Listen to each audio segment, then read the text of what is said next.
Igbo lesson topic: to set out early. To set out early, meaning in Igbo, ịma ụzọ, ịma ụzọ, to set out early. Igbo English: Uche mara ụzọ gaa ọrụ tata. Uche mara ụzọ gaa ọrụ tata. It means Uche set out early to work today.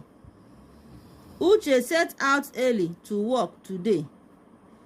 Tata abụghị mbụ ọ gara ọrụ n'oge.